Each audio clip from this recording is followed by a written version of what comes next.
Tersesat di hutan. Di siang hari, aku berdiam termenung duduk di sebuah kursi dengan ukiran khas Jepara yang memiliki 4 pasang. Pelan-pelan hembusan angin memasuki sela-sela jendela hingga terdengar suara dicitan engsel yang semakin menua. Tak sengaja tanganku menyentuh sebuah bingkai yang terletak di meja sudut ruangan itu hingga terjatuh. Saat ku mengangkat bingkai itu, kulihat sebuah foto keluarga yang amat bahagia. Ayah, ibu, dan aku. Ucapku lirih hingga air mata yang membendung tak terasa mengalir membasahi pipi. Tak lama kemudian, masa laluku menghampiriku dan tak mau pergi dari pikiranku. Masa lalu yang akan selalu mengikutiku kemanapun aku melangkah. Masih bisa kurasakan kehangatan pelukan ayah dan ibu. Aku rindu, ucapku sambil menyentuh lembut bingkai itu. Kemudian aku mengembalikan foto itu di tempatnya sambil beranjak pergi. Hari telah senja, aku melangkah pergi dengan kenangan itu. Di malam yang sunyi, aku mulai menata hati dan pikiran untuk sejenak melupakan kegelisahan. Perlahan aku berjalan memasuki kamar. Kulihat benda tergeletak di atas meja, lalu aku membuka dan menekan tombol power. Layarnya menampilkan potret anak kecil dengan senyum polosnya yang duduk di antara kedua orang tuanya. Kutatap potret di depanku, bibirku menyinggungkan senyum yang sama dengan yang ada di layar itu. Pikiranku seolah terhipnotis untuk selalu menatap potret tersebut. Namun seketika aku tersadar akan tujuan membuka benda itu, yaitu untuk mencari situs lowongan pekerjaan. Ya Tuhan, kenapa mencari pekerjaan sulit sekali? Aku mulai mencari-cari situs lowongan pekerjaan yang cocok dan bisa aku lakukan. Namun tak semudah itu. Apa yang aku cari seringkali tidak sesuai dengan yang diharapkan. Kepalaku berdenyut tak karuan, diiringi dengan keruyukan bunyi yang berasal dari perutku. Aku mengalihkan keluh kesahku dengan terus mencari-cari lowongan pekerjaan. Mataku menyipit membaca informasi yang tertera pada layar laptop. Tanpa sadar, tiba-tiba laptopku hanya menampilkan layar biru yang bertuliskan entah apalah itu. Sial, baru kemarin aku bawa ke tempat servis. Kok sudah ngambek lagi laptopnya? Aku coba menekan semua tombol di laptop, namun tak berpengaruh sedikit pun. Bagaimana aku mau mengganti laptop ini, sedangkan uang pun aku tak punya? Sorot mataku menatap tajam layar laptop itu. Terlintas di kepala dan teringat akan sesuatu. Aku yang dulu bukanlah yang sekarang. Pikiranku mulai kacau. Setiap melihat laptop itu, ritme dalam hatiku mulai tak karuan. Sinkron otakku yang seakan berputar lambat mulai penuh akan bayangan sosok wanita. Wanita tangguh yang selalu mengorbankan apapun untuk anak gadis mata wayangnya. Tiba-tiba terdengar suara langkah yang selanjutnya diikuti suara ketukan pintu. "Rin, ayo sarapan." Seseorang memanggilku. Suara yang tidak asing lagi. Ya, benar, ibu yang menyuruhku makan bersama setelah ayah pergi meninggalkan kami karena sakit jantung yang menyerangnya. "Bu, aku minta uang untuk membeli laptop. Temanku membeli laptop baru merek MacBook." Aku meminta dengan penuh harap. "Iya, nanti ibu usahakan." Ibu menjawab sambil mengangkat segelas air minumnya. Setelah itu, ibu bergegas mengambil barang yang ada di kamar dan menuju ke pintu depan. Saat berjalan, ibu berpesan, "Nak, tolong beresin meja makannya dan jaga diri baik-baik ya." Ibu pamit. Lalu ia memakai sepatu yang sering ia pakai dan bergegas berangkat menggunakan sepeda motor peninggalan ayahku. Tak lama setelah meja makan itu bersih, tiba-tiba terdengar suara telepon dan setelah aku angkat, terdengar suara sirine yang membuatku bertanya-tanya. "Ada apa ini?" "Halo Bu, ada apa ya?" tanyaku dengan cemas. Tak lama kemudian terdengar suara seorang laki-laki. "Ini benar anak dari ibu pemilik handphone ini?" "Iya benar, ini siapa ya?" Kubalik bertanya. "Ini dari kepolisian. Sebelumnya mohon maaf, kami ingin menginformasikan bahwa telah terjadi kecelakaan tabrak lari di Jalan Jenderal Sudirman dan korbannya adalah pemilik handphone ini." Bagai tersambar petir di siang bolong, yang seketika itu membuatku terdiam mematung. Aku secara tak sadar menjatuhkan ponsel yang kugenggam. Dengan perasaan yang tak karuan, aku bergegas menuju rumah sakit menggunakan sepeda peninggalan ayahku yang sebenarnya sudah tak layak pakai. Hampir sampai di tempat tujuan, aku terserempet mobil yang melintas. Aku tersungkur terluka. Karena sudah sangat dekat dengan rumah sakit, langsung kutinggalkan sepeda dan tak memperdulikan siapa yang menyerempetku tadi. "Di mana ibu? Di mana? Di mana ibu?" ucapku kepada polisi yang tak jauh dari gerbang masuk rumah sakit. Ia langsung mengerahkanku ke ruang UGD.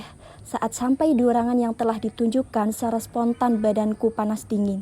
Kepalaku terasa berat, kakiku tak kuat menopang raga ini. Dengan diiringi air mata yang tak kuat kubendung, kupeluk ibu yang sudah ditutup kain. Hancur, tak berharga dan tak berguna lagi yang ada di kepalaku saat itu. Aku tidak ingat lagi kejadian setelah aku memeluk ibu. Tiba-tiba terbangun di ruangan yang tak asing bagiku. Aku di mana? Sakit sekali rasanya. Ibu, di mana ibu? Ucapku lirih. Tiba-tiba polisi yang tadi ketemu di rumah sakit menghampiriku dan berkata, "Adek sekarang di rumah, tadi kamu pingsan dan sekarang ibu sudah dikebumikan." Aku yang benar-benar tak tahu harus berbuat apa terdiam membeku. Polisi tersebut pamit kepadaku dan aku pun tak menjawab apa yang ia katakan. "Permisi," suara itu menyadarkanku saat aku sedang terlelap dalam ingatan itu. Aku langsung bergegas menuju pintu depan untuk mencari tahu siapa yang datang. Aku buka kenop pintu lalu melihat seorang laki-laki berseragam dan bertopi yang pernah beberapa kali mendatangi rumahku. "Saya mau memberikan tagihan listrik bulan ini dan juga 2 bulan sebelumnya yang belum dibayar." "Oh iya mas, sebelumnya saya minta maaf karena tidak bisa membayar tepat waktu. Tapi sekarang saya baru ada uang untuk membayar 1 bulan. Kalau bulan ini dan bulan lalu saya bayar nanti saat sudah ada uang, bagaimana mas?" "Maaf mbak, tapi tagihan ini harus segera dilunasi semua. Jika tidak, maka kami akan memutus saluran listrik rumah Anda." "Sekali lagi saya mohon maaf mas, tapi saya belum bisa melunasi sekarang. Bagaimana kalau diberi waktu 1 minggu lagi? Saya akan mencari cara untuk melunasinya." "Baiklah, dalam 1 minggu ke depan, Mbak harus melunasi semuanya ya. Kalau begitu, saya permisi." "Baik mas, terima kasih." Aku sangat bingung hingga tak tahu harus berbuat apa. Tak lama kemudian, datang lagi seorang laki-laki berseragam yang berbeda dari yang sebelumnya. Dan ternyata orang itu memberiku tagihan air yang belum kubayar dari bulan lalu. Kepalaku hampir pecah memikirkan bagaimana caraku melunasi tagihan listrik dan air yang belum kubayar berbulan-bulan. Keesokan harinya saat sedang duduk termenung di ruang makan, tiba-tiba ada seseorang yang mengetuk pintu dengan begitu keras. Aku menghampirinya. Ternyata mereka seorang rentenir dan secara paksa mereka menyita rumahku ini karena hutang ibu yang tak kunjung lunas. Benar-benar tak tahu lagi aku mau kemana. Dengan perasaan yang kacau, aku mengamasi barang-barangku yang hanya tersisa pakaian yang aku pakai. Semua barang disita tanpa terkecuali. Aku pun langsung mengambil satu-satunya barang yang bisa mengenang masa kecilku yang amat menyenangkan. Sebuah bingkai itu. Perlahan ku melangkah keluar dari rumah. Mataku melihat semua bangunan itu mengingat semua kenangan yang pernah aku lakukan bersama dengan orang tuaku. Tanpa ada arah, aku pun berjalan menelusuri kota. Kota yang ramai akan kendaraan dan aktivitas hingga aku tidak menghiraukan akan ramainya jalanan itu. Semakin bisingnya kendaraan kota membuatku tersadar dari bayangan masa lalu. Mendadak pikiranku kembali ke masa anak-anak, seperti pada saat aku meminta sebuah mainan, ayah dan ibu selalu menurutiku dan aku menerimanya dengan senang tanpa ada rasa kecewa sedikit pun. "Aku ingin kembali ke masa itu," ucapku lirih. Tak terasa hari mulai petang dan aku masih berjalan tanpa ada arah dan tujuan. Aku melewati warung dengan makanan yang tampak enak dan seketika aku merasa sangat lapar. Tanganku mencoba merogoh semua saku di pakaianku. Kemudian aku menemukan uang 20.000 di saku celanaku. Syukurlah masih ada uang, tetapi uang ini hanya cukup untuk makan 2 kali. Ucapku sambil berpikir keras. Sudahlah, tidak apa-apa, yang penting malam ini aku bisa makan. Ucapku sambil berjalan menuju warung. Setelah selesai makan, aku lanjut berjalan lagi dan mencoba mencari tempat untuk beristirahat. Di ujung jalan aku menemukan sebuah tempat ibadah dan aku memutuskan untuk beristirahat di situ.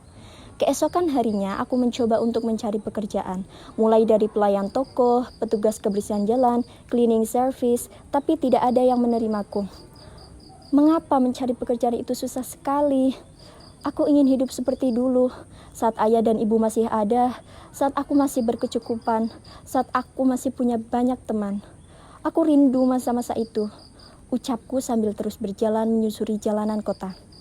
Seharian aku kesana kemari dengan perut yang sangat lapar, kaki yang pegal, tenaga yang hampir terkuras habis untuk mencari pekerjaan.